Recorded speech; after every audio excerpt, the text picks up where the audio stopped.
Welcome to the Winged Wheel Podcast. Here to talk all things hockey are your hosts, Brad Crisco, Ryan Hanna, and Evan Lobsinger.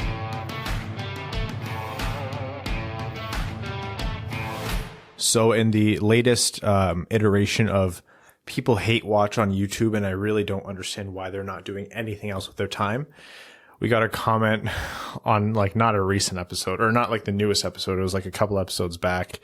And it was like, "This is really boring. Signed Don." I'm like, okay, hold on. Did he actually write signed or was it like dash Don?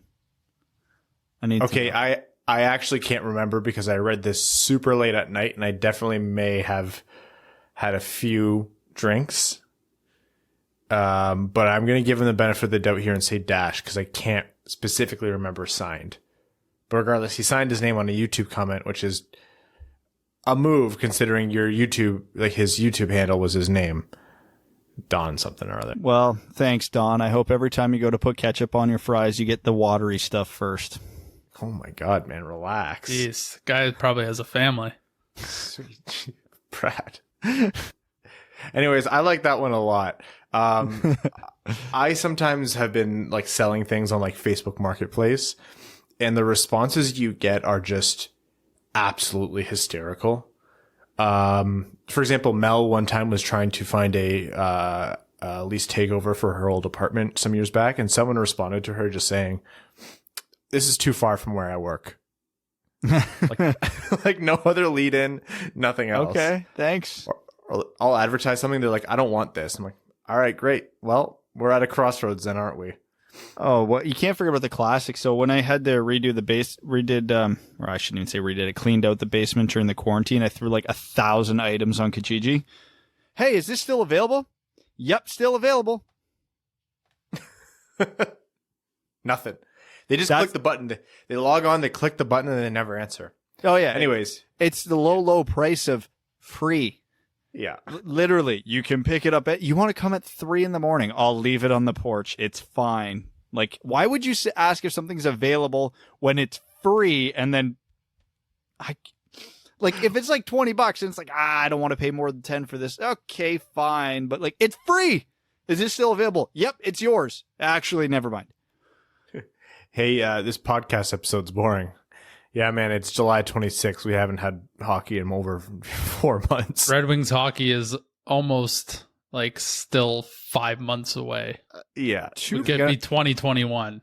To be fair, we have never once claimed to not be an ASMR podcast. I have specifically said we are not an ASMR podcast. I put that in this. It's Brad. I will not do ASMR, and you know it freaks me out. It is one of the stranger. Call it a trend on the internet? Yeah, not for me. I don't like it. It freaks me out. It's weird. I hate being that close to someone's like breath. I hate hearing someone's breath. Yeah, you and, can like, almost their smell their noises. breath through your headphones speakers. No, it's my nightmare. I don't like it. It's not for me. If you like it, congratulations. It's not gonna be what you get from this podcast. I'll start adding cheesy radio noises cut into this just to ruin the effect if that's what we're doing. Let's be clear. There's only certain kinds of role play Ryan's into, and that's not it. That's not it. And the other 11 kinds, there's only 11 people in this world who know, and 5 of them are Brad and Evan. Welcome to the Winged Wheel Podcast. This went in a weird direction far too soon. I'm Ryan Hanna. I'm Brad. And I'm Evan. On this episode of the podcast, speaking of weird, things are going down in Arizona. We are going to talk a little bit about some Red Wings prospects and their possible overseas development in the absence of Red Wings hockey until 2020, who knows? And then we'll be doing our prospect profiles as well. And then we'll also consider the 11 different tangents and deviations from a normal conversation that we'll have between now and then. But first, I don't know if this is official or not, but it's guaranteed that John Chayka is out as GM of the Arizona Coyotes. Evan, you are probably the only one of the three of us who's completely versed in this because you were bored today. I wouldn't say I'm completely versed, but I read one story once. So therefore, I am now an expert, and I will give everyone the specifics. So it sounds like it's a contract dispute at this point. I guess some sort of mystery organization reached out to the Arizona Coyotes saying, can we talk to John Chayka about some sort of opportunity, whether it's sports or some other level of business? Nobody really knows. They initially said no, but I think they gave in and finally said, okay, you can talk to John about whatever this opportunity is. And from what I've read, it was basically an offer that was just too good to refuse. And there's, once again, no details on what that offer is. There's a lot of speculation that it was multi-sport, multi-business, something quite extensive. Because I think he was still already the president of hockey operations with Arizona and the GM. So it'd have to be something pretty wild. And he essentially agreed to it, from my understanding. And he told Arizona that he was terminating his contract. And from what the release from the owner of the Arizona Coyotes, they are less than thrilled with with this. They said he quit. They literally used the words John Chayka has quit, right?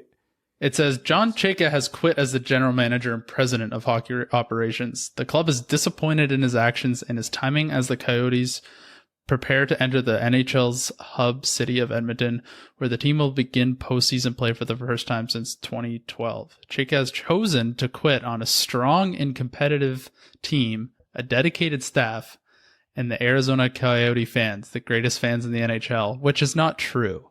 Which is redundant. You could have just said the Arizona Coyotes fans would have known what you were saying. But you can clearly tell the owner is trying to say, hey, everybody, come on our side for this conflict. And John Chayka basically released the standard. It's been an awesome opportunity for Arizona, blah, blah, blah, blah, blah. But originally the teams linked to this were Buffalo, but Buffalo has since said it wasn't them. Other speculation was that it's New Jersey, but they just hired Tom Fitzgerald full-time? Yeah, they made their interim full-time, yeah. So now the rumor is that it's something like multi-team, like he would have his hands in a few sports, a few different operations. But then the other theory is it has nothing to do with that, and it's just he's an Ivy League grad, and it's just a business opportunity. Yeah, so like really, no one knows other than what's been released publicly, and then a few rumblings. But what do we make of he had a parting shot in there too, because he said, I would have loved to have been in the bubble with the team in Edmonton, but ownership did not allow that to happen, or something along those lines. Like basically, he said, I want to be there. They're the ones who wouldn't let me go. He basically said, I'm paraphrasing this, I love our players, coaches, and staff and fans. I very much wish I could be with the team in Edmonton. Sadly, the situation created by ownership made that an impossibility. That's it. My baseless speculation here is that he agreed to some kind of deal in principle that wasn't with another hockey team, or at least like Evan said, it's at like a management level that isn't like hockey operations. And he said to ownership, I will leave either after the playoffs or after my contract is done. So he has he just signed an extension not too long ago. Yeah, till 23-24.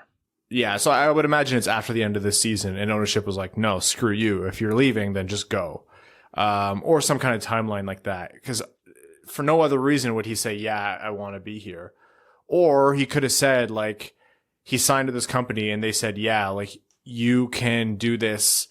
You can start whenever you deem is good for you. So, like, if you guys want to go make a run for the cup, go make a run for the cup, and then start with us whenever. It's a pandemic. We don't need you right now, or whatever it might be. Here's another tinfoil hat theory. Evan, you mentioned that it might be like a multi-team thing. The Pagulas would be... That would make a lot of sense, and especially with it linked to Buffalo at first, right, Brad? Because the Pagulas don't only run the Sabres, they also run the Bills. That was what the initial reports were, that he'd have his hands in with the Bills, whoever Buffalo's farm team is. I think they own a few teams in more of a minor league sense as well. So that was what the hot rumor was coming out on this topic.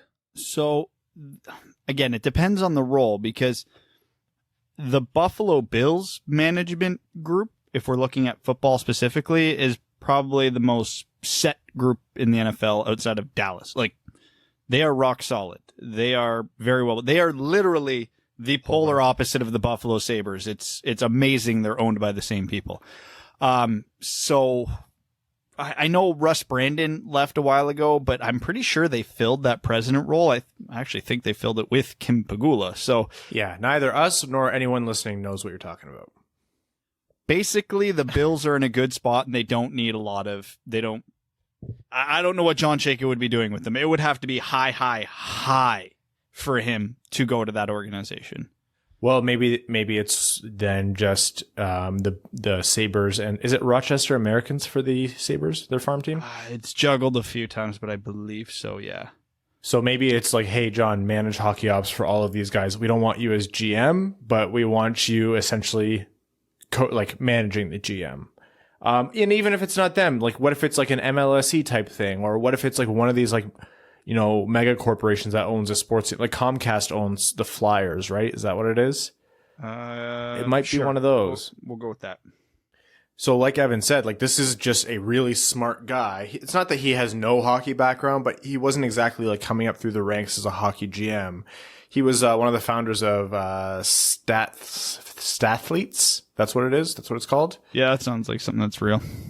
Which is heavily tied into the analytics community. You'll find a lot of people who are, you know, heavily embedded in the analytics community to say that what John Chayka does isn't necessarily analytics, but regardless, he has a tie in there.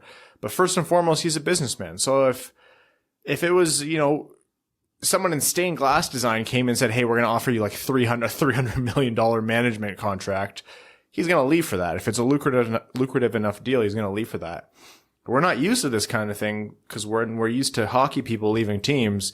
It's for other hockey opportunities. It's not for, you know, non-hockey management opportunities. So all these clauses about this team can talk to you, or you're only allowed to leave for this kind of position, or here are the clauses or contracts you have to honor, that doesn't necessarily always count when you're talking about leaving the industry entirely. So yeah, it's weird. It started coming about not too long ago because Craig Custance and Elliot Friedman were starting to report like Taylor Hall was being negotiated with by the new CEO of the Coyotes. His name is Xavier Gutierrez. I think it's Xavier. And it was weird because Chayka wasn't there. And then there's multiple other agents confirmed that, yeah, Chayka hasn't been at meetings, and then all of this kind of stumbled down. In terms of John Chayka as a GM, the Coyotes are a good team right now who could have been substantially better had they had a little bit of luck. Has he been a successful GM is the question. The easy answer here is no, because they haven't made the playoffs under his guide. I know they're technically in the postseason now, but that's as one of the 9 through 12 seeds. Based on where they were standing, they were a long shot to make the playoffs had it not been ended early.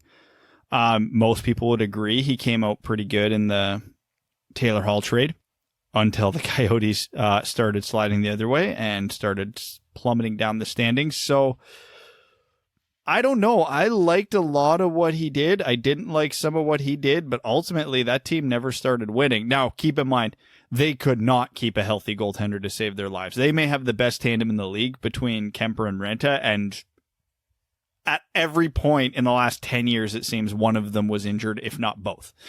So he did have a lot of bad luck going his way, and like you said, they have not had any draft luck. His drafting history, his performance on the draft floor, I would say, would be questionable.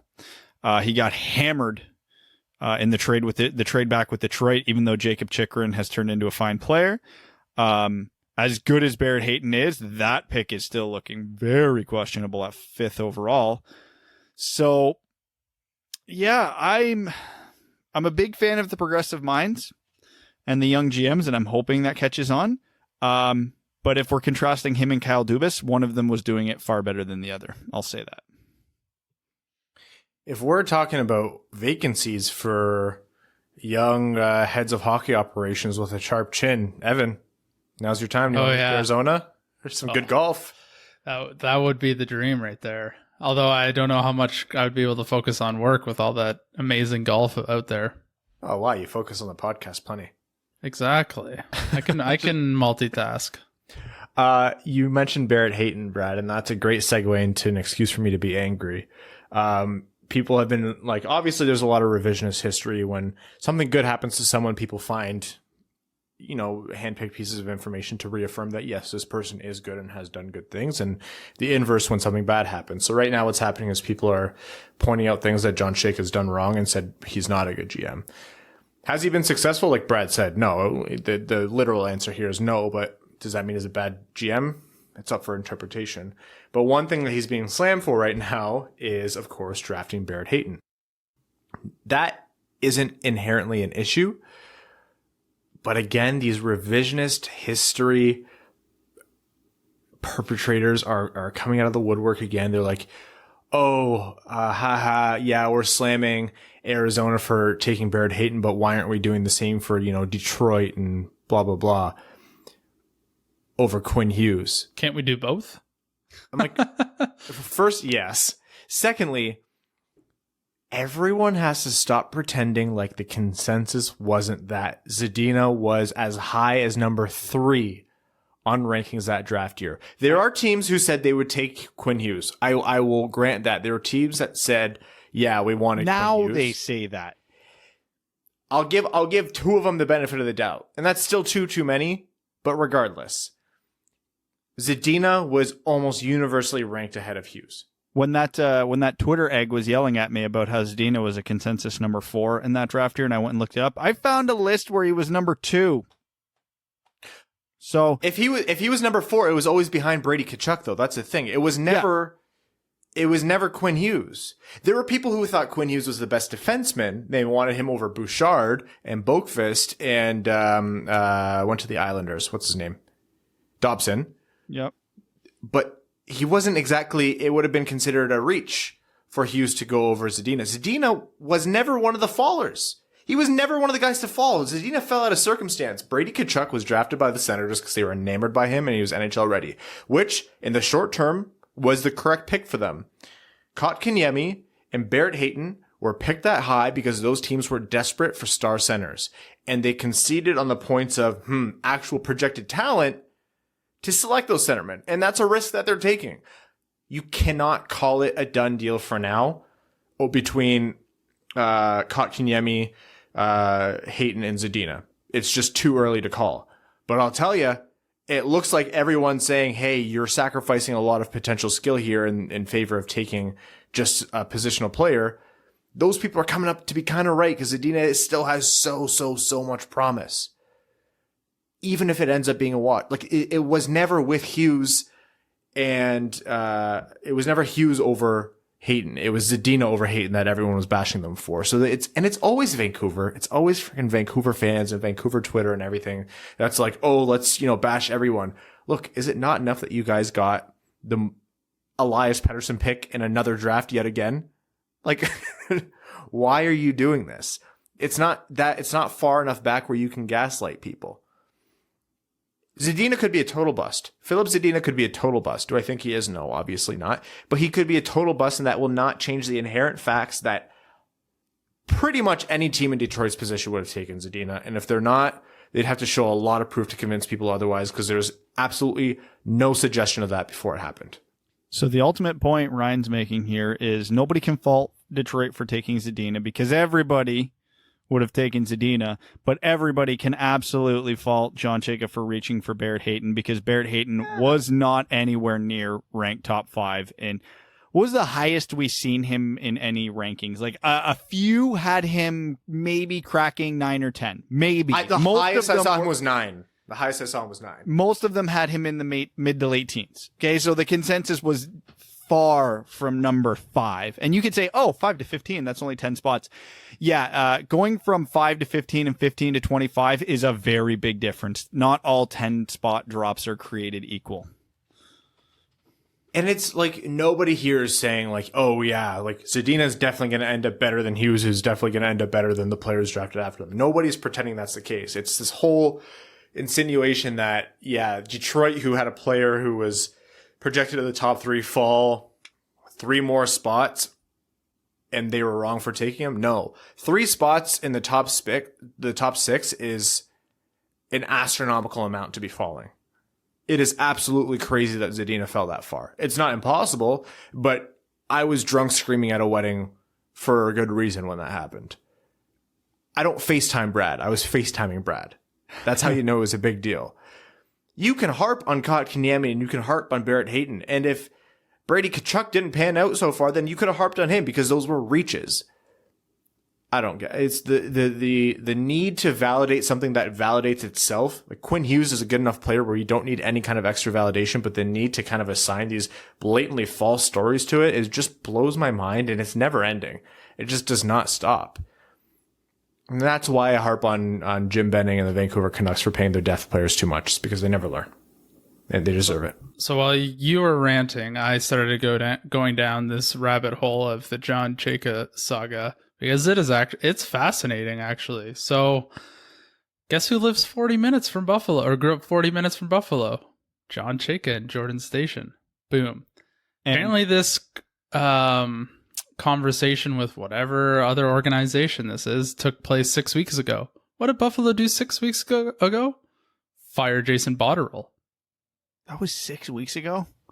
Yes. In COVID time, that means it was also last week. Oh my God. If you said it was last week, I would have believed you. And just to pile on needless information into this giant conspiracy theory, John Chayka's sister, Megan, huge Bills fan. All over the Bills Mafia timeline. There's your confirmation. Well, I mean, they're from Buffalo. Yeah, but you've seen the Bills for the last 17 years. People from Buffalo have a good reason to not cheer for Buffalo. That's fair. Much like Lions fans, yeah. One thing's for certain. Gary Bettman, once again, will be bailing out the Coyotes. Some things never end. It really doesn't stop. I think for Arizona to really kind of shed themselves of, the next team to move moniker, they have to do one thing, and that's move back to Phoenix rather than Glendale. But let's say, and I don't wish this because I don't ever want hockey fans to lose their own team, because that, I presume, is a terrible, terrible thing. And if it ever happened to the Red Wings, I would just probably stop watching hockey because it'd be too depressed. But let's say the Coyotes do move. What would everyone be saying? Oh man, finally that saga is over. Finally we have to stop hearing about, are the Coyotes going to move this summer or not? They just need to figure this out. This needs to stop. Hockey in the desert works. That's where we got Austin Matthews from. He came up through a Phoenix Coyotes youth program, right? That's why when he was, Arizona was in the running for him in that lottery, weren't they? Oh yeah, they were tanking hard for him that year, I believe. Okay, so I just went on Google Maps because I wanted to know how far Glendale is from Phoenix. It's 16 minutes. Is that really gonna lose a fan base? It's not the physical distance. It's the amount of time right before game time it takes to get there. That's like saying, yeah, how close is Mississauga to Toronto? Now make that drive at 6 p.m. And there seems to only be one major highway between the two. That's heavy Canada, Ontario, Ottawa, Ontario vibes right there. Yeah, it's a 15-minute drive. You'll be there in 2 hours. Look, I don't presume to know the local geography and roads and congestion of the Metro Phoenix area, but still, I am a big proponent of put your team in the downtown core of the city that they represent. And if you can't, the team probably shouldn't be there. I mean, even Kitchener got that figured out, for God's sakes. I mean, it's Kitchener. Let's not assign too much value to the land in the city. We took a walk around the neighborhood. We went to like Victoria Park here. I'm friends with like 17 different people where I'm like, that's either the mayor or a homeless person. I can't tell. But there's this old guy who's always very well dressed who tells me a joke every time we walk past him on the park bench. He's always at the park bench, like literally at all hours. We went for like a really late walk once and he was there. So it's not like an old person just has nothing else to do and they just like the community. Like he was there at night, like night. And I'm like, I'm concerned he doesn't have anywhere to sleep. but he's so well kept and he's very, well articulated, and he seems fine and sound of mind, although his jokes are god awful, let me tell you. But you just laugh awkwardly and try and keep walking. No, he's a funny guy. I'm no better than him. I'm a vagrant. He's a fun guy. Look. And that's either the mayor or a homeless person. There's no in between. Anyways, John Chayka, Arizona. It's a weird saga and it's a fun thing to talk about. All right, over to some Red Wings news. There is a possibility that the two of the Red Wings' three premier prospects in Filip Zadina and Joe Veleno might be starting their season in the Czech Republic. So the Red Wings are apparently negotiating terms of a loan agreement that would enable Zadina and Veleno to start their season in the Czech Republic for HC Okolari Trinik. I'm sorry if I'm saying that wrong. And that's the team where Zadina's dad is an assistant coach. So there's some familiarity there. There's a connection. And what it would do is crucially allow two of the Red Wings' most important prospects to get some very important reps before the NHL season started back up in Detroit. Yeah, so there's going to be two sides to this argument. The one, hey, yeah, it's good to get them ice. Let's get them in shape. And B, no, don't want them going over there. It's a different game. They're going to develop bad habits. Where I fall on this, get them on the ice, get them playing, as long as you trust the Czech team to follow whatever game plan you set out for them, and assuming they have a good system in place where, they won't bring the COVID back. Because it's going to be a lower level of hockey for them. It's going to be easier for them, but it's still a professional league. It's not going to be a cakewalk. They're still going to have to work. They're still going to have to play. A lot of the habits that you will pick up are easily ironed out of your game. So if Zadina doesn't have to do as many corner battles because he's beating guys easier one-on-one, or he's a little quicker than them, okay, that takes a couple weeks back in training camp and preseason and scrimmage, and it feels like you never played without it. It's amazing how adaptable hockey players are, and stuff like that gets way overblown. But being in game shape, having your timing on your passes, your shots, your puck handling, your reads, that is hard to get back. That's why hockey is such a run and gun tire fire in October normally, and you see teams like Buffalo going on 10 games win streaks because everybody's off. Everybody. They're not off by a lot, but they're off enough that you get results like that. So if the Red Wings can get a couple of their players in game shape before anybody reports to training camp next season, yeah, it's a huge benefit for the Red Wings, especially considering they're one of the 7 teams not playing until at least December. Yeah, the point about it being like worse hockey and it could have them develop bad habits, it's not an unfair point to make. But when the alternative is no hockey at all after a season of near meaningless hockey, not necessarily meaningless because I know Joe played in the A, which it were, important. It was important hockey for him, but they didn't get meaningful NHL games in. So the alternative is working out wherever they are. Yeah, just the ice time is important. It's going to take a lot of guidance and priming from the team. Like, that development staff is going to have to be involved and say, hey, here's the things we want you to focus on when you go over there. We know you're going to be playing for this team. Yeah, and of course, help them try to win games, but we want you to work we want you to work on your north-south skating. We want you to work on your accountability in your own zone. We want you to work on, puck control during breakouts, whatever it might be that they find to be weaknesses in their game. That's the kind of thing that they're going to want them to do. And that's how you counter those bad habits that could possibly creep in if they play in this league for 3 months before they start playing for the Red Wings. But no, it's a great thing. You're playing in a pro hockey league. You're getting a leg up on guys who aren't necessarily doing this. And like Brad said, it can give you a huge advantage in the starts of a season where everyone's rusty. And, it could be a huge boon for them. They start off and everyone's rusty, and then all of a sudden they play on the same line. They combine for like 12 points in their first 2 games or something stupid like that. Yeah, that's not going to hold forever, but that's going to give them a hell of a lot of confidence. And confidence is gold with rookie NHL players. And again, think of it from this perspective too, because people will say, well, yeah, all the playoff teams are playing, so it's not really that big of a leg up. If the Montreal-Pittsburgh series goes exactly as we expect, in less than 2 weeks, or in roughly 2 weeks, the Montreal Canadiens won't be playing hockey anymore. Like, any team in this play-in tournament that loses in 3-4 games, they get a week of hockey between March and December or January. Yeah, it's gonna matter.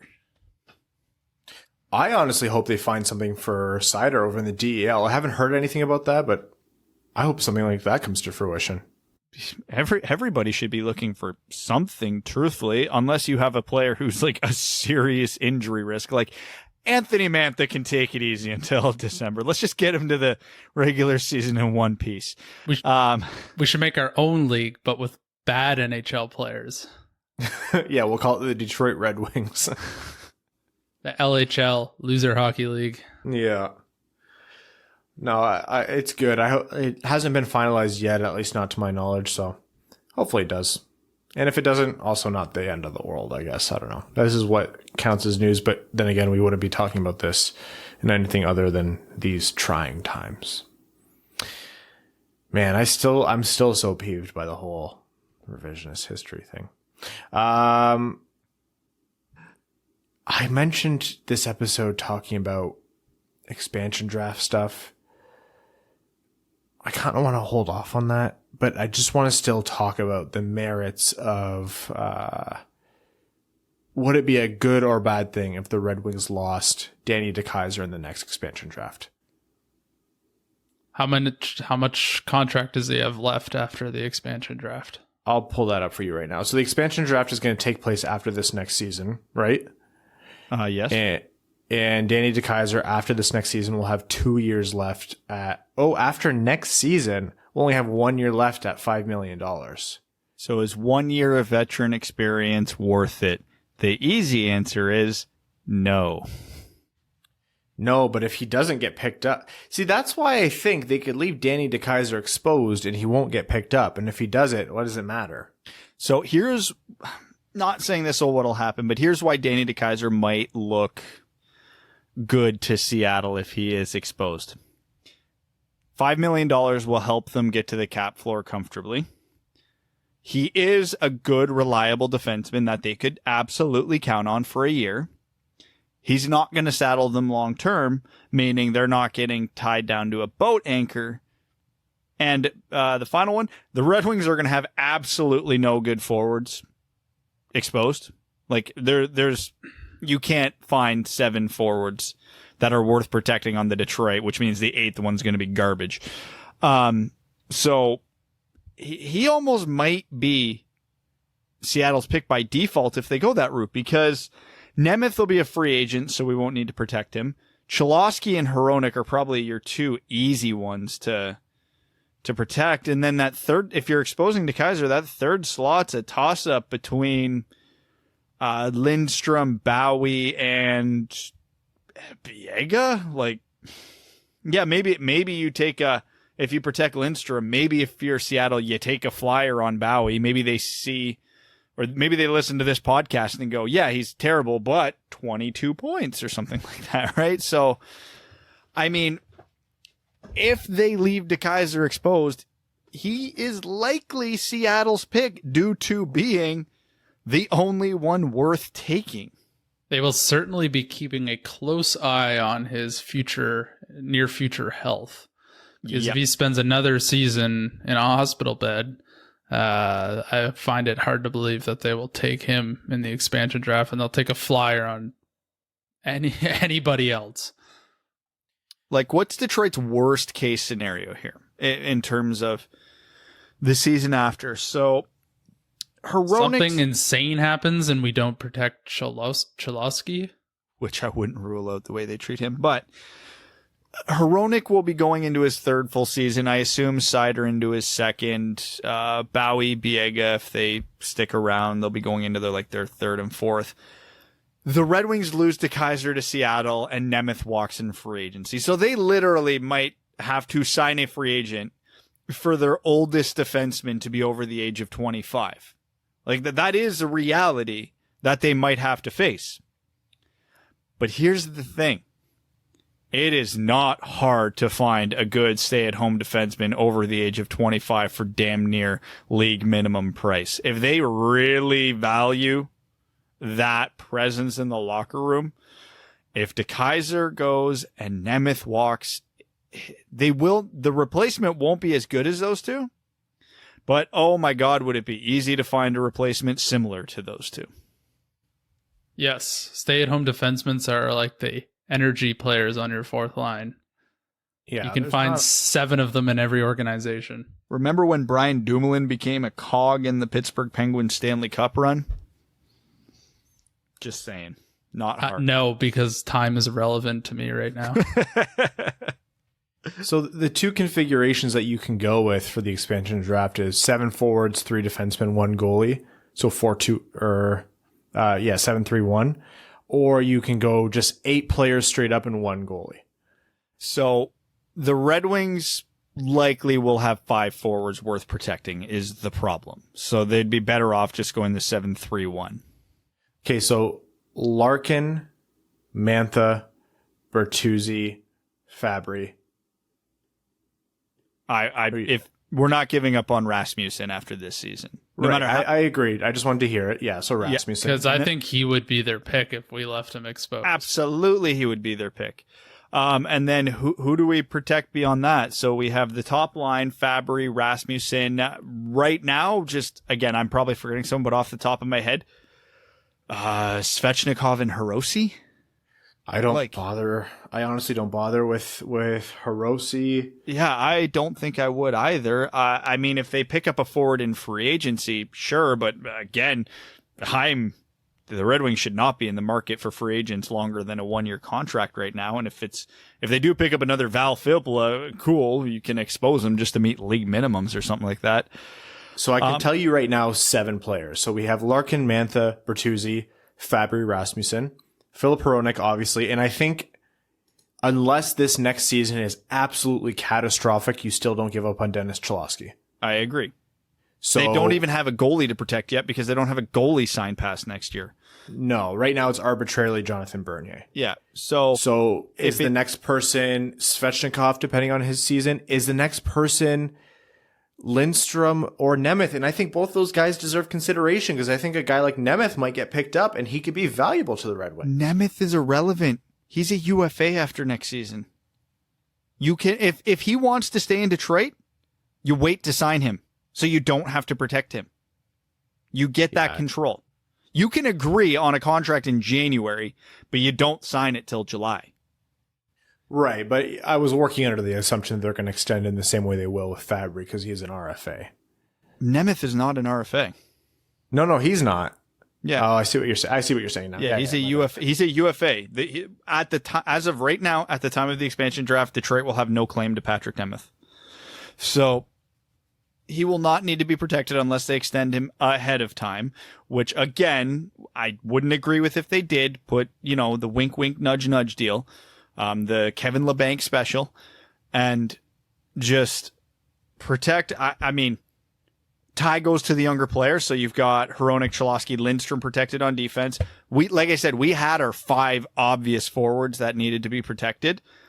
I mean, even if they have disappointing years, you could make the argument it's still maybe too early to give up on Svechnikov and Hirose. So you protect them because literally, who else is there to protect at forwards? Abdelkader? Nielsen? No, of course not. So unless it's honestly down to Svechnikov, Hirose, and then if he gets extended and continues to do well, Dmytro Timashov. Yeah. Hirose and Timashov might actually be in a competition this year for that last protected spot. Well, then it comes down to, is this team going to bother protecting Luke Glendening? We might not want the answer to be yes. UFA doesn't matter. Do you think they'll leave him to that? That's another. He's the wrong side strategy though to leave the UFAs. Yes, until after the expansion draft. Lots of teams. Then the other teams have to sign them, which is not great. But again, do the Red Wings have a UFA that you are so married to, you would extend them before the expansion draft and expose a young player? Even if that young player is, even if that young player is mediocre at best, He is like, again, if we're just talking about Timashov here, I would rather keep Dmytro Timashov than Luke Glendening for no other reason than age. We know what Luke Glendening is. We know roughly what Luke Glendening's timeline is.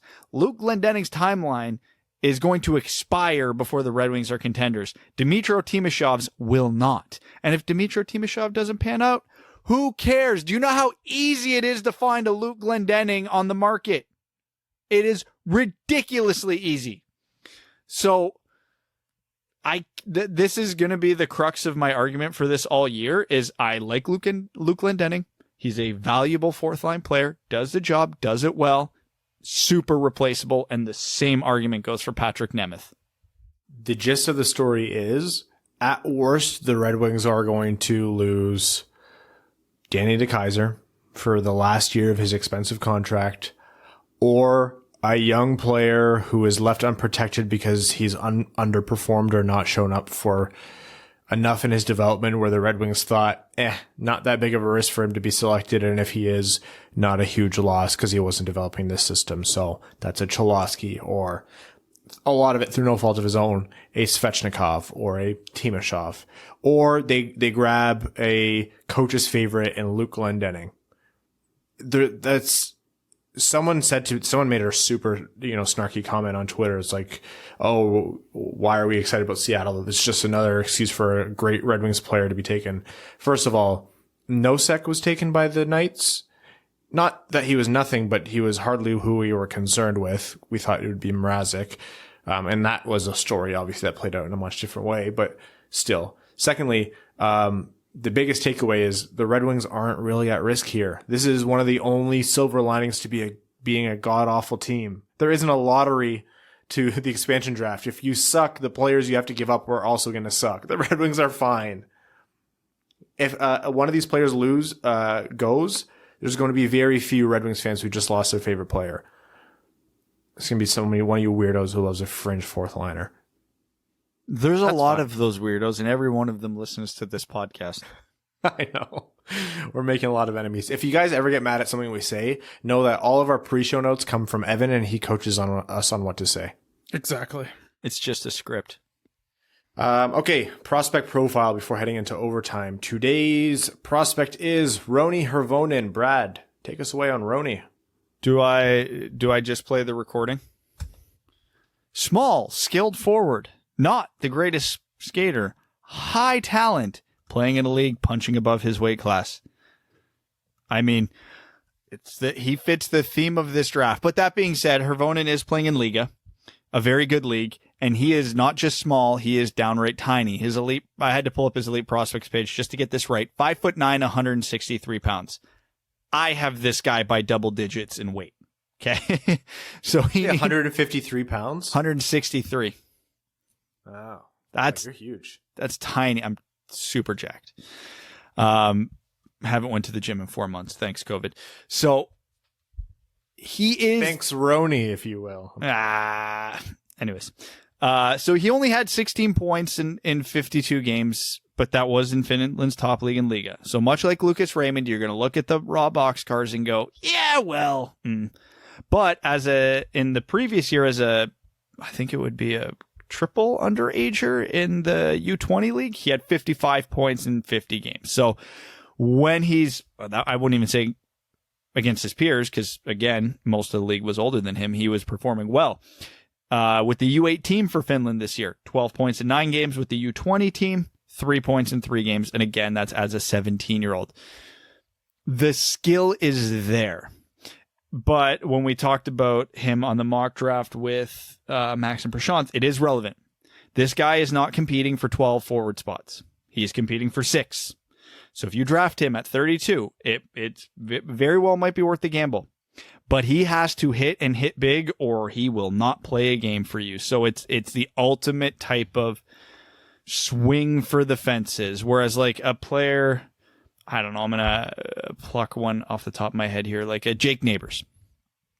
If you draft him at 32, you hope to hell he can play in the top 6. But he has a toolkit where you could deploy him in the bottom 6. Hirvonen does not.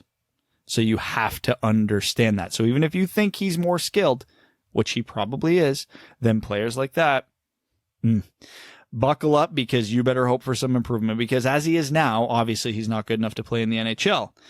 And that sounds like an easy cop-out answer for a tiny 17-year-old playing in Europe. But 17-year-olds nowadays aren't dramatically far off what they're going to be. Well, he's 18 now, but dramatically far off what they're going to be at 25. Yeah, there's still growth. There's still improvement. So you got to think, does a 16-point player in the Finnish Pro League, is his skill set capable of tripling that output? Because that's probably the amount of output that would translate to the NHL in a top 6 role. The answer is possibly yes, but that possibly part is in bold. So you need him to be 3 times as tall, so he needs to be 17 feet 3 inches tall. Well, he's playing goalie at that point. Yeah, he's a medium-sized goaltender. Well, then he definitely has a shot of making the team. I like his odds. Detroit's thin in net. Yeah. Well, I don't know. If you look at Jimmy Howard lately. I knew it was coming. Got him. Yeah, the Roni Hirvonen, and I had to watch a lot more of him. I admittedly hadn't seen too much if I hadn't gone out of my way to do it. He's that prototypical player type that Brad just mentioned in the way that he is, but also I think he is also, as Brad mentioned, a little bit riskier because there's not really an opportunity for him to play down the lineup. Like, the guy plays like he could play down the lineup. He plays aggressively both ends of the ice. He's not exactly a guy who sticks around the perimeter. Like, he drives the net, gets his nose in dirty areas, doesn't play like he's small, which is what you want to see in a centerman that size, of course. And he's gifted. He's a good playmaker. He's good with the puck. He's got good offensive instinct, decent shooter. Isn't his best attribute, but, not an awful shot. It's a swing for the fences if you take Roni Hirvonen. And if you're a believer, I think you absolutely should do it. Because if this is the kind of guy that pans out and he's showing this much skill now, then who knows? Maybe he grows to be 17 feet 3 inches, proverbially speaking, in terms of hockey talent. It's not what Brad mentioned isn't out of the realm of possibility. What he's saying is that this isn't a very likely outcome. You're putting all your eggs in like the lowest probability bracket here, but if you hit and his development goes extremely well and he hits his ceiling, then you have an extremely high skilled, albeit small centerman who's going to make a lot of great plays for you and who plays a reliable game on both ends of the ice. And that's something that you want to see. One of the big knocks on small players is that, well, they're small, they're weak, so they don't play well defensively. Well, he's small and he's ostensibly not strong, but he can play well defensively. He's responsible at both ends of the ice. So, yeah, I like Roni Hirvonen. The more I watch him, the more I think, yeah, this is one of those guys, if you're willing to take a risk on him and if you have the kind of development that can get the most out of him, absolutely. He's shown that kind of skill where it's worth it. And just because he's that skilled doesn't mean he doesn't get his nose dirty. And you like to see it. Where do you see him go, though? At what round would you be comfortable drafting him, if at all? Where would I be comfortable drafting him? Probably late second. If the Red Wings wanted to gamble on him and the one of their either their second or third second round pick, I don't know if I'd take him at 22 just yet because there's more examples of this type of player not panning out than there is of them panning out, because this is the type of player draft analysts and scouts and people on dummies on the internet like us who see this guy in his league. They see the absolute skill oozing from this guy and they go, oh yeah, everybody's sleeping on this guy. He's going to be amazing. Well, there's a reason these guys usually don't pan out. It's because they're supremely skilled for the league they're in, but their size, strength, and speed isn't there to translate to the NHL. So every once in a while, one of them does hit. Every once in a while, you get that Johnny Gaudreau. You get that, well, he's not small, but that Sebastian Aho. But more often than not, you don't. So you really do have to factor that in. My initial thoughts are this. Would I be the one to take a swing on him? No, for a lot of the reasons that you stated, it doesn't jump out to me as one of those high probability, low probability guys, if that makes sense. Like the kind of guy where he's not very likely, but it looks like maybe he is a market efficiency, so to say, and other teams are more looking at how small he is rather than how much his skill could overcome that. But I also wouldn't have guessed that Detroit would have taken NT Tuomisto in the second round last year. So how much value do you really assign to that late second round pick? And if you have 3 of them, why not take a swing, even if it's not likely? Because if you consider it, the more likely the guy is to pan out, the higher he's being drafted regardless. You want to find those late round guys that can, again, my stupid metaphor, bring your rebuild above the speed limit and start taking some shortcuts and drive faster. That's how you do it. You close your eyes and you swing like hell. So it's funny because my mentality has always been swing for the fences, and I'm still there, but I do find myself kind of shifting philosophy because let's say with one of the late second round picks, if you get a guy who plays the next 10 years on your third line, is that a good pick? Relative to where they're picked, it's a great pick. Yeah. So, man, I do find myself now leaning the Darren Helm stands just got a year's worth of ammunition. Well, I'm not saying draft Darren Helm there. Let's not get I'm still drafting skill players, but I'm at that point maybe looking at the guys who are supremely skilled. Like let's take a Jake Neighbors or even a guy that I tend to like more than most, Zayd Wisdom in Kingston. They have skill, but they also have attributes to the game they could play up and down your lineup. So you're more likely to get an NHL player there. And it's about walking that fine line. And there is no right philosophy here. Believe me, I go against my own philosophy in a lot of rankings that I do because I'm a believer in skill. But again, it's got to be translatable skill. Yeah, fun fact, what Brad's rankings was one of the ones that I had up during the mock draft. And all the ones that he criticized me on almost perfectly match where he had those guys ranked. So I just wanted to put that out there. Oh, I've updated my list since you've seen it. This is not. What's the point of being friends with you?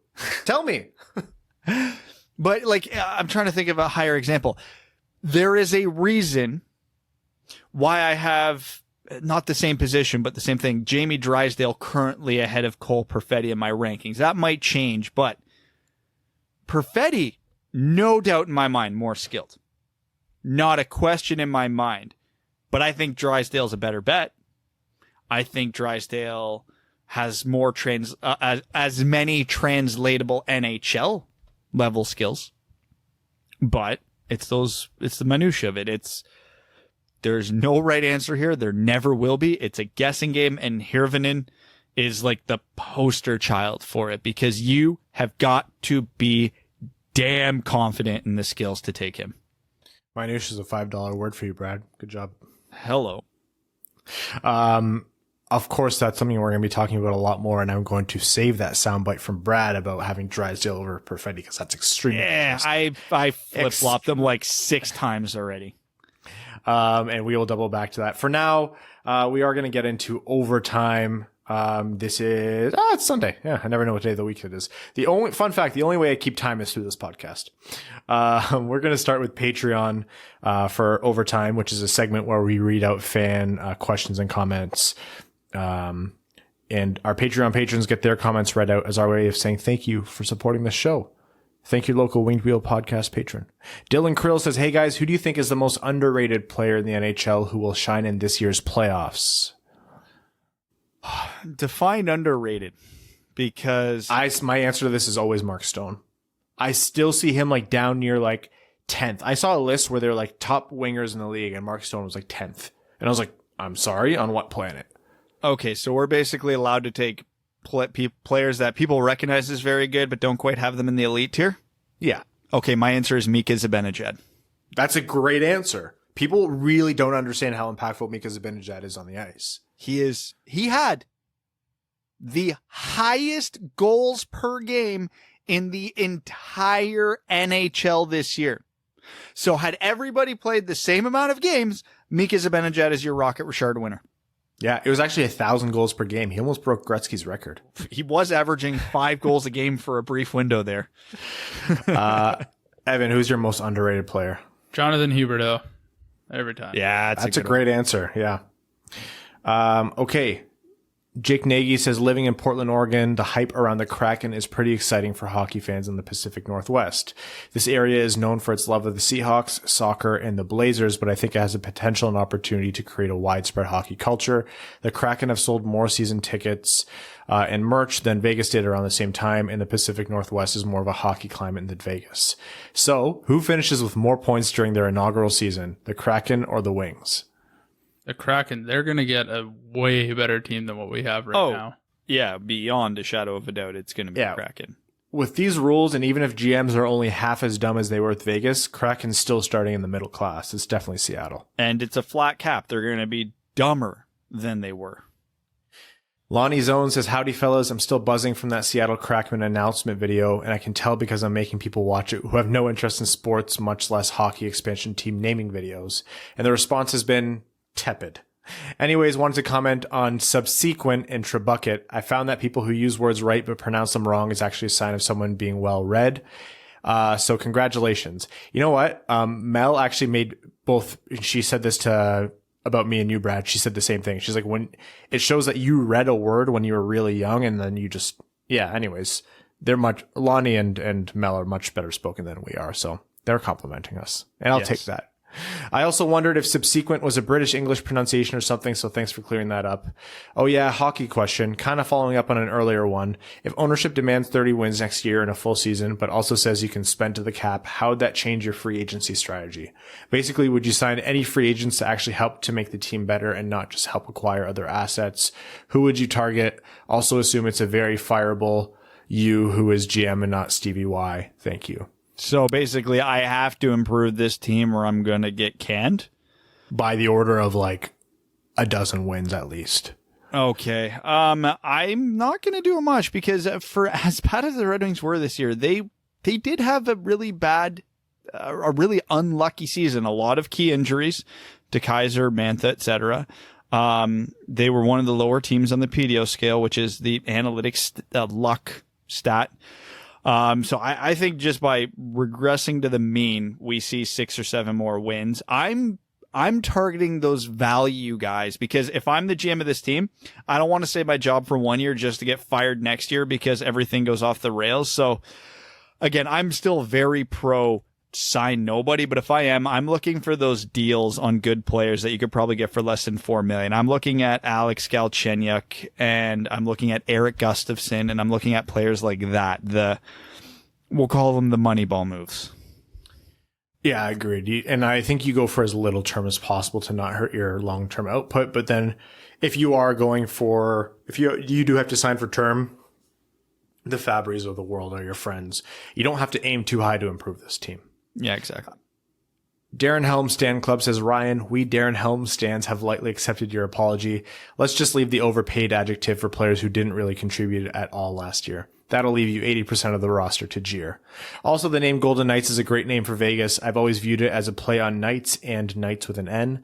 And most of us have had a Golden Knight while in Vegas. What happens there stays there. But what are your favorite places to go in Vegas? Number 43 forever. I've only been once, and I don't know. Gordon Ramsay's steak restaurant. Love that place. Unbelievable. Tom Colicchio's craft steak in MGM is maybe the best steak I've ever had in my life. My favorite hotel there would be Cosmo. It's beautiful and right in the middle of the strip, and it's just enough over the top fancy that you feel like you're overpaying even though you're not. And then I haven't ventured too much off this strip, so I really can't speak to a ton of the cooler stuff that you can do out in the desert and the gun range and the off-roading and that kind of stuff. Fremont Street's always worth a visit, just for like a couple hours. You don't want to spend too much time there, but yeah, it's cool to see. And actually, the overhead roof outdoors when on Fremont Street, if you're there during a Golden Knights game, when they score, a giant puck shoots across the top of it, yelling "Scores!" probably scares the shit out of everybody. Amazing. Okay. Jonathan Melhuish says, hi guys, and thank you for answering my question on the last pod. My question for today is coming from the UK. All of our major sports have promotions and relegations. That said, do you think any of the four major American sports would benefit from this? So, for example, have two leagues with the bottom three and the top league going down each year. Basically the relegation promotion system that they have. So bottom three at the end of the year go down, top three in the league below go up, that kind of system. It might force cheap owners to properly invest in their teams if it meant losing out on top tier money, and would also be much more competitive regular season games. Thoughts? My first instinct here is that hockey does not have the kind of funding or religious following in North America that soccer does pretty much everywhere else in the world, or football, depending on where you're from. In Canada, that might work, but that's not where the NHL exists. It exists primarily in the States. So, owners would never go for it. Yeah, money is the be all end all, and a lot of teams would lose a lot of it. So I can't see them fully going down that rabbit hole. Evan Pardo says, based on how the Wings have been constructing the team so far during the rebuild, which current team would you project the Wings to play like when they're competitive again? That's an interesting question. That's a tough one to answer. Hard to say with, we don't know who we're drafting, who we're signing. So if we're looking at the minimal moves Steve Yzerman has made, drafting Mo Seider might be a huge clue towards that. He's looking St. Louis. Yeah, that's exactly where I was going. I think he wants his skill, but he wants to still be big and tough. Yeah. And I think the Blues are the model he's going after. And I mean, they're the reigning Stanley Cup champions. How could we argue it? In a copycat league, nonetheless. 100%. And I think Brad is right in saying St. Louis, and Evan is also probably even more right than anyone in saying that we're not even close to having this full-fledged team yet. So it's really hard to know right now. Michael Barry says, hi guys, hope you had a good weekend. Say yes or no to the following trades. All right, I'm going to read them. You two answer. 4th overall for Bowen Byram. No. 4th overall for Seattle's first round pick next year. No. Where do they draft? They're given the lottery odds at third. But if their worst place would be 3rd next year. No, 6th. Oh, sorry. Okay. No, because I like this draft a little bit better. Chance I'm doing that. I'm until proven otherwise, I still like 4th overall in this draft better than projected first next year. And then also mentioned, are we excited about Zadina and Veleno possibly going to the Czech Republic, which we mentioned before, yes. Jake Kiefer says, hello guys, hypothetically, let's say Detroit picks 4th for the next 4 drafts. Do you think it's likely that Detroit becomes a contender again with that outlook? Absolutely. Yeah, you don't get that many top 5 picks and be bad. You'd have to miss on all of them. Again, we've said on this podcast, there is a risk of top 5 picks busting. Nothing's a guarantee. But when you go back over the years, very few of them bust. Even the ones that don't fully live up. Most of them are still really damn good players. Like in a redraft, would I take Ryan Johansson 4th overall again? No. Is he still a really good player that's contributing to a good team? Yes. Exactly. Chris Smith says, in this scenario, I want to list off a trade scenario involving a bad contract, reclamation project, and a decent prospect, and tell me if you'd make a trade for the 3. Oshie, Sprong, Alexiev, Eriksson, Yolevi, Lind, Krejci, Zaboral, Beecher, Ladder, Boychuk, Taves, Sorokin, Quick, Moore, Kaliev. I am so confused. Sorry, it's a trade scenario involving a bad contract, a reclamation project, and a decent prospect. And tell me if you'd make a trade for the 3. Oh, okay. So I'm listing a series of 3 players. One is a bad contract, one's a reclamation, and one is a decent prospect. And if we would make a trade for this group of 3. Okay. Oshie, Sprong, and Alexiev. I don't even know who the third person is. Eriksson, Yolevi, and Lind. We already have Eriksson. Yes. Louis that Eriksson. Eriksson. Yeah. Krejci, Zaboral, and Beecher. No. That's a tough one because David Krejci is underappreciated. Anyways. Yeah, but he's like in his mid-30s, man. He's old. Ladder, Boychuk, Taves, and Sorokin. Oh, shit. I want to avoid Andrew Ladd's contract like the plague, but Ilya Sorokin, good God, yes.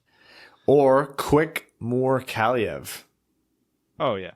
That one's, yeah. I like that one a lot. Because we don't have a goalie past Jonathan Bernier. We might as well. It fills an immediate need. He's bad now. Well, not bad, but he's not good anymore. So you're going to get what you're going to get. And he's got, 3 years left? Sure, you plug a hole for a few years and you get Arthur Kaliev out of it. And Trevor Moore's proven he can play in a bottom six role pretty well. So sure. And then Chris mentioned that he got a free year of The Athletic and then immediately saw Max's article of making a case for Askarov at 4. And did he mention us that that was his next piece and what was Prashant's reaction? You already know Prashant's reaction. I feel for Max because he has to write the case for every possible pick at number 4.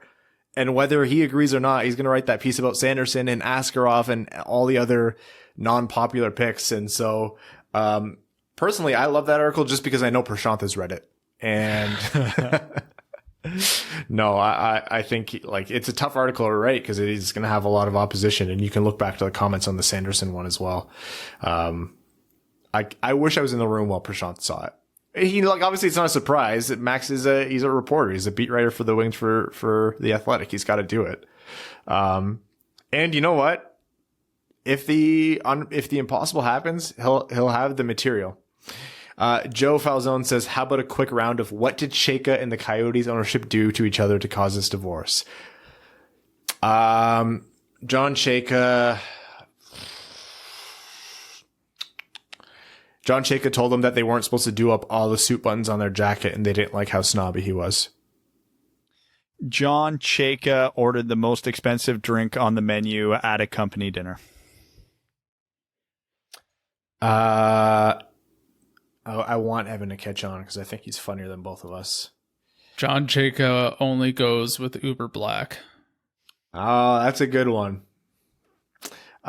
Sid Phyllis. Oh, this is a Brad question. Tape preference, black or white, toe to heel, heel to toe, sock style, or open toe. Also heavy wax, light wax, or au naturel. I'm going to go first because I know Brad's going to talk your ear off. White tape at the on the shaft, black tape on the blade. Heel to about an inch from the end of the toe. Heel to toe is how I tape. And open toe. And then I go light wax. All right. Grip tape at the top of your stick, obviously. White tape on the blade. Heel to toe. All the way over the toe. Cut with scissors. None of this folding over crap. We're grown adults. We know how to cut. Light wax with heavy wax towards the end of the toe. I've always been black tape on the blade to hide the puck. I always go white tape to hide the angle of my shot. That's fair. Joseph Fournier says, hey, fellas, I'll tell you what, there are some bad hockey podcasts out there. Oh, boy. Hi, welcome to the Winged Wheel Podcast. The charade is over. I just listened to a flaming dumpster's worth of bad hot takes regarding the Kraken and the NHL Awards nominees over at some other off-the-cuff pod known for forcing their soup on their listeners. Oh, I think that's a reference. So thanks again for being the absolute beacon of integrity amidst the sea of immaturity and unprofessionalism. Well, thank you, and I'm very relieved because I did not pre-read that question. By the way, hey, Evan, 69. Nice. So here's 2 more bold take or BS entries. First, unless Yzerman short suits himself by letting many of the RFAs walk and by flipping older prospects for picks, the Seattle Kraken will excitedly select Luke Glendening in the waiver draft, who will be more effective as a flexible fourth-line center on a playoff contending team than this rebuilding one.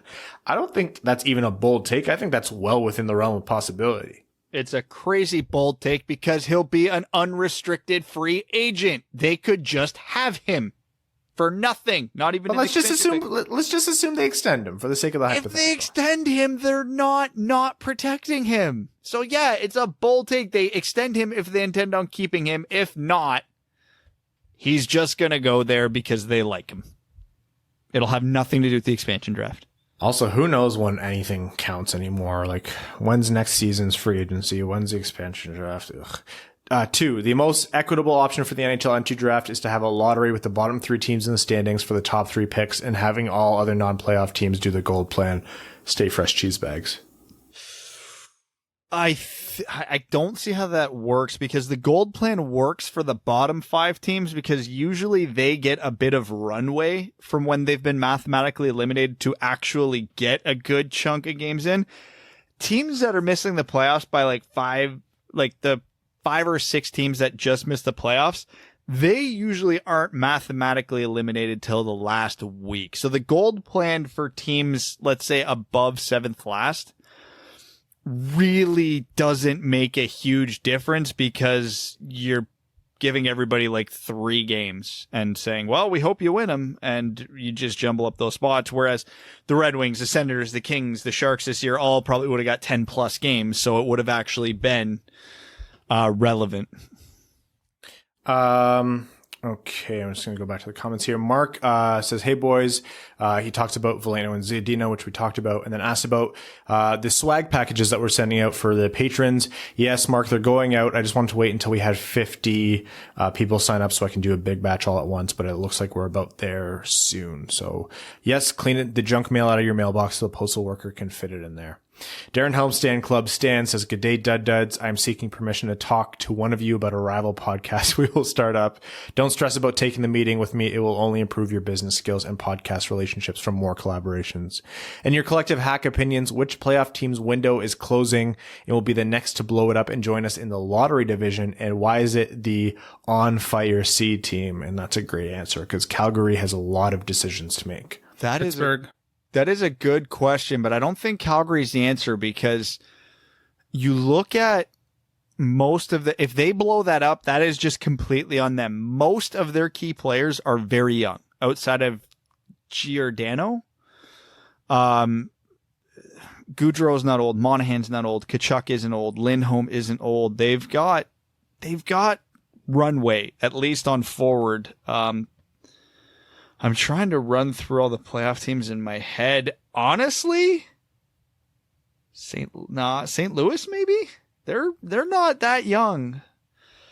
I don't think Pittsburgh's next. I think you're going to see a lot of runway with Crosby and Malkin.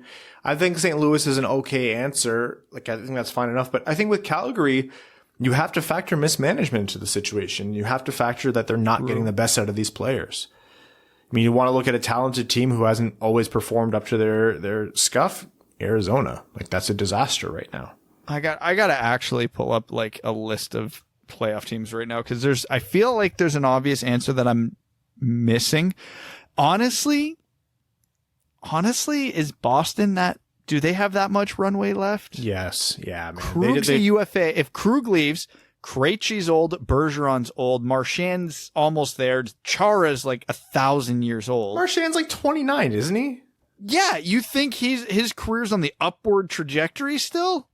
Marchand is a good enough player where he's going to be effective until he's 34. He will be effective, but is he going to be near Hart nominee for? No, but they have Pasternak for that. Man, I mean, because. They have McAvoy, I should say. They have good young pieces, but do they have enough good young pieces to be a contender? Like, no, who they would want is Shabbat, Barzal, and Connor. That'll never get old, and I'm here for it. They would have been dominating like Toronto and Tampa could never have dreamed of if they just nailed that draft. Okay, so we can pick any playoff team as long as they're a top 8 seed going into these playoffs? Because if so, I think I just perusing through this found my answer. Bestow your wisdom. Nashville. Good answer. They have but they have very little young talent. And they are old and they are already on the decline. Goes on to say, Jersey time, staying with Arizona. Can we take a minute to recognize how cool the Peyote Coyote jersey was? It often gets overshadowed by the Kachina, but is heckin' cool in its own right. Feel free to talk about any other 90s alt jerseys. That jersey was cool. Anything with a cactus and desert mountains and a crescent moon on it is dope as hell in terms of it's objectively ugly, but also awesome. I'll always be a sucker for the New York Islander, like the old man with the fisherman jersey. Anybody who's been listening to this podcast for long enough knows that I live for mid-90s bullshit jerseys. Yeah. They sustain me. And then the last point here is when you need to quit your job because someone else has backed up the Brinks truck, use Stay Fresh cheese bags to carry all your money to your new mansion so you can make a Scrooge McDuck money pit to swim in. Stay Fresh cheese bags, a Fournier company and cash carrying choice of John Chayka, probably. James Phoenix says, good day, lads. With the Kraken making an appearance, Chayka getting his marching orders at Yotes land and both Veleno and Zadina starting in the Czech Republic. It's been a crazy few days to process. Seattle coming to the fray opens up the expansion draft and who we will look to protect and expose. Can you see Yzerman making any trades to maximize any value or return to negate us losing a potentially decent player for nothing? Short answer, no. Long answer, probably not. Would love to see Gino Svechnikov given the opportunity to prove himself over the course of a full season, but I just can't see it happening when you play things through and who they are potentially looking to expose, like Hirose, Svechnikov, Smith, Pearson, etc. All right, we have time for some Reddit comments. Top comment from MJC7006. What are your thoughts on the Wings taking a shot on Tag Bertuzzi in the later rounds? He's an overager, 6'1", 196 center, and after 2 injury-plagued season, had a decent year with Hamilton. 25 goals and 22 assists in 57 games played. Compared to Tyler's first 3 OHL seasons, Tag in his 128 games played had 32 goals, 35 assists for 67 points, and Tyler 29 goals, 45 assists for 74 points in 133 games. I'm gonna pass. I've watched him play. There's nothing about his game that screams NHL. There's been some rumblings about some behind the scenes stuff going on, and I'm never one to put credence to it. But when I'm looking at a mediocre player with mediocre production, those rumblings are enough to just make me go, yeah, nah. Russell18 says, what's the pettiest scenario you can devise for first overall pick? Toronto loses to Columbus, which they mentioned in their scenario. Montreal gets swept, like almost like they gave up, like they threw the games, and someone like Arizona or Columbus wins it. And Toronto and Montreal get absolutely nothing. That would be nice. Yarvik7 says, with our possible picks at number 4 being Raymond, Rossi, Perfetti, Drysdale, and Sanderson, who do each compare style-wise in NHL? We'll save like actual style, like player comparisons, unless any are jumping to your mind, Brad. Who was it? Raymond, Rossi, and who? Perfetti, Drysdale, Sanderson. All right. Raymond, Marner. Rossi, Bergeron. Drysdale, he's a tough one. Krug. Krug's not a great skater, but I'm still going with it. And these are all like pie in the sky comparisons. Yeah. Perfetti's probably the toughest one for me because he plays like a tiny Ryan Getzlaf. Sanderson is whatever generic defender who's okay offensively but solid defensively. Oh yeah, Sanderson. Mo Seider. Yeah, honestly, why not? I hate saying that answer, but that might be the answer. Darren Fox says, what's the chance Yzerman pulls a big dick move to try to get Seattle to take Nielsen or Abdelkader? Virtually none. I don't know, man. What if he can get him to do it for an extra 3rd round pick? Don't you do that? Abdelkader, sure. Nielsen does not have enough time left on his contract to justify it. And even Abdelkader, man, you really think the Red Wings are going to be that good that soon? I don't. Lars on Twitter says, will Elmer Soderblom secure a spot in Frölunda this season, and what will be his point total in the SHL? I mean, if he wants to be a real NHL prospect, he damn well better play in the SHL this year at his size and with the production he had in the junior league last year. I would hope he's at least at the bare minimum a half point per game player. Okay, so the Wild offers the 11th and 24th pick for the Red Wings, 4th overall. Wild picks Raymond, and Detroit comes away with Askarov and Amirov. Are you happy or Brad at that trade? I'm Brad at that trade, honestly. Yeah, I'd rather take the solid bet here. I could see a reality where Detroit would win that trade in a landslide, but I wouldn't bet on it.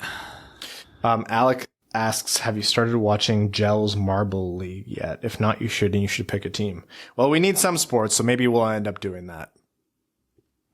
Okay, with that, we're going to wrap up this episode of the Winged Wheel podcast. Thank you all for tuning in. We will be back midweek, either Wednesday or Thursday, as the world allows us. We want to thank all of you who listen, all of our supporters, our patrons, our name level sponsors, the septic tank of that bitch, Carol Baskins, Arjun Shaker, Greach, Jeremiah Dobo, Jake Kiefer, Lindstrom, I think this one says Lindstrom Stan Club, Brad Smith, Andrew Bohan, Scott Martin, Jacob Turner, Matt McKay, Brandon M, Matthew M. Rice, Luke Johnson, Clayton Van Dyken, Kalen Wood, Hassam Al-Qassem, Charlie Elkins, Hannah Lee, Birthday Boy Trev, Chris Ripley, Alex Ott, Ashley Van Conant, Chris Frank, Connor Leighton, Matthew Keeler, Simon Anderson, Antonio Gracias, John Evans, Kwaz, and Stan Olson.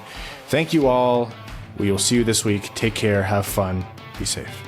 Thanks for tuning in to the Winged Wheel Podcast. Be sure to check out wingedwheelpodcast.com, where you can subscribe to the show on iTunes, Spotify, or wherever you get your podcasts. You'll also find links to other ways to support the show, such as Patreon, official podcast apparel, and more. And don't forget to follow the show on Twitter at Winged Wheel Pod. And of course, the hosts at Brad Crisco, at Ryan Hanna WWP, and at Hockey Town Evan.